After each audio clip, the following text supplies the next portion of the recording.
बेटे की अच्छी सोच। एक आदमी बहुत अमीर था।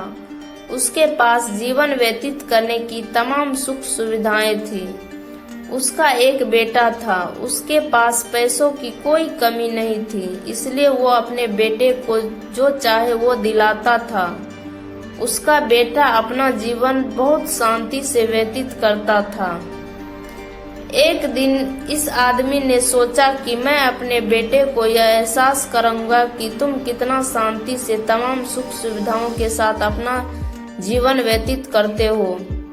मेरे बेटे को यह भी पता चलना चाहिए कि समाज में बहुत सारे लोग गरीब होते हैं और मैं उसे ये भी दिखलाऊंगा कि गरीब लोग कैसे अपना जीवन जीते हैं, ताकि मेरा बेटा महसूस कर सके कि मैंने उसे कितनी सारी दौलत दी है और उसे धन दौलत का महत्व पता चले।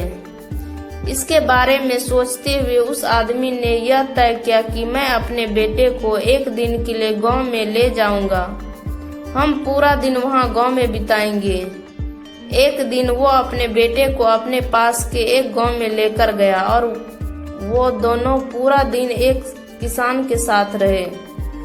उस आदमी ने अपने बेटे को पूरा गांव दिखाया और साथ ही गांव में लोग कैसे रहते हैं, क्या करते हैं और क्या खाते पीते हैं, वो सब दिखाया।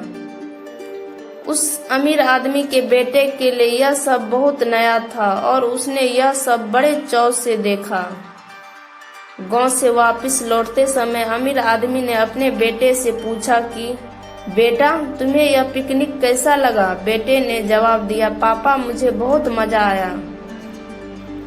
पिता ने अपने बेटे से पूछा, बेटा क्या तुमने देखा कि गांव में गरीब लोग कैसे रहते हैं? बेटे ने कहा, हाँ पापा मैंने सब कुछ देखा। पिता ने कहा, बेटा तुमने वहाँ पर क्या देखा, मुझे बताओ। बेटे ने कहा, पापा मैंने देखा कि जैसे हमारे पास घर में एक कुत्ता है, वैसे गांव में उन लोगों के पास गाय है। हमारे पास एक स्विमिंग पूल है जो कि सिर्फ हमारे घर की सीमाओं के भीतर सीमित है। उनके पास तालाब और नदियां हैं जिनकी कोई सीमा नहीं है। हमारे घर का लॉन घर की दीवार के साथ ही समाप्त हो जाता है। उन लोगों का घर का लॉन जमीन है जो कि जहां तक नजर जाए वहां तक फैली हुई है। बेटे का जवाब सुनकर पिता बहुत खुश हो जाते हैं। बेटे ने आखिर में पिता से सिर्फ इतना ही कहा, पापा आपका बहुत बहुत धन्यवाद।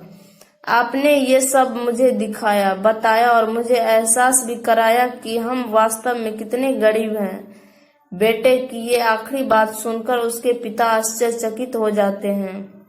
हमारे जीवन में हमारी सोच ही सबसे महत्वपूर्ण होती है। हमारी सोच ही हमारे व्यक्तित्व का निर्माण करती है। ये कहानी एक अच्छी सोच के बारे में है।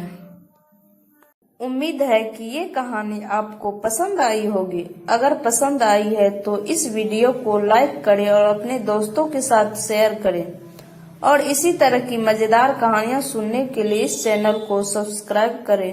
धन्यवाद।